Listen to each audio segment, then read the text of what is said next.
scrambled last minute. We got some very good replacements, and we're gonna have a very good, fun time tonight. And for those of you who don't know what the fuck I'm talking about, just order another drink. But yeah, just a quick note out there. All right, first comic coming to the stage. Very, very funny. He is based up in Boulder. He's been doing comedy for a few years here now. We're very excited to get him back out onto the stage and off of Zoom. Everyone, give it up for the very, very funny Sukumar Vijay Raghavan!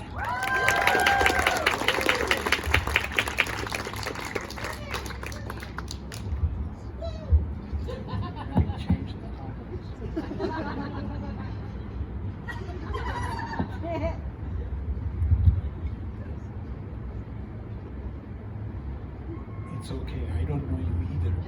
So,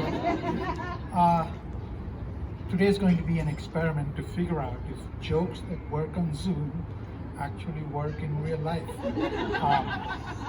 And if you see me looking to the right all the time, that's because I've trained myself to stare at the camera on my iPad. So, let me start. So, when you start doing stand-up comedy, there are a whole bunch of people who will give you advice, will give you comments, and so on. And one of the most common advice is you can talk about anything, up to and including sex with your pet artwork, which is a whole different story. But avoid two topics. One is religion and the other is politics. But I ignored them because these were the same people who, before a gig at the Y, told me repeatedly to keep my material kid-friendly, and got really pissed off when I did 10 minutes of pedophile jokes. I mean, it literally means kid-friendly.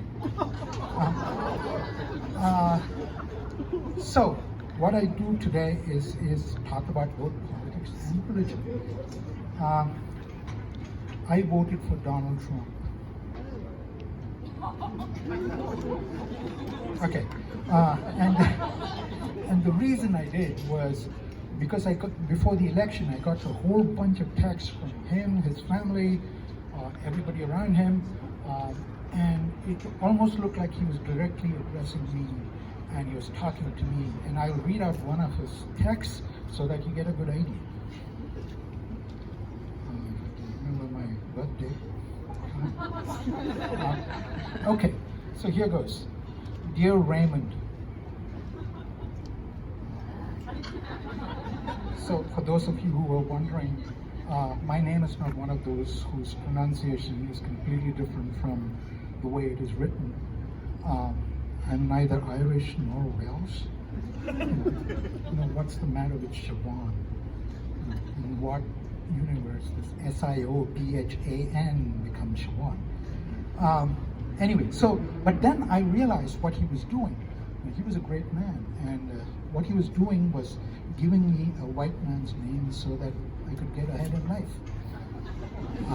And I really appreciated that. I never got that from Biden. Biden addressed me with my Indian name, and I'm the racist. But I think Trump has been misunderstood quite a bit. In fact, I think there's a lot of parallels between Trump and Jesus. Now, hear me out, right? So this is the religion part of it. So Jesus died for our sins. And if you remember last year, Trump took one for the team. He was up at Walter Reed. And people who complained about him not wearing a mask and in his Rose Garden meetings and stuff like that. But I ask you, where in the Bible have you seen a photograph of Jesus with a mask? And if you know, Jesus consorted with lepers and all kinds of people with diseases.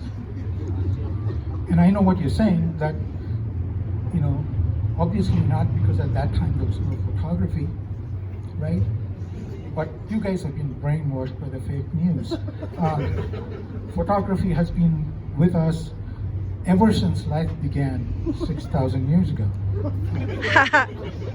How else do you have pictures of dinosaurs?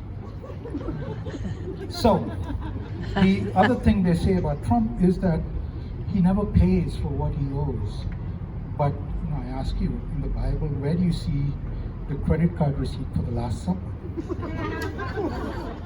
It couldn't have been cheap, a party of 13. And that reminds me, have you guys ever thought about it? In your Bible studies and stuff, whether Jesus actually paid for the Last Supper? You don't have to wonder anymore because I've done the research and I know exactly what happened. So what happened was they had their supper, then the waiter came with a check, and Peter told Jesus, are you going to pay for this? And Jesus was totally pissed off. He said, son of a bitch, I'm going to die for you tomorrow, and you guys can't pay for a kebab? And Peter says, no, if you're going to die tomorrow, you don't need the money, right? And besides, everybody knows you're going to be back on Sunday, right? And also, you needn't have ordered 13 plates of kebabs. You could have just ordered one and done that stuff with the loaves and fishes that you did. You would have saved a lot of money, right? So, all I'm saying is that, in the end, Jesus paid for the Last Supper. So, that's my side. Thank you.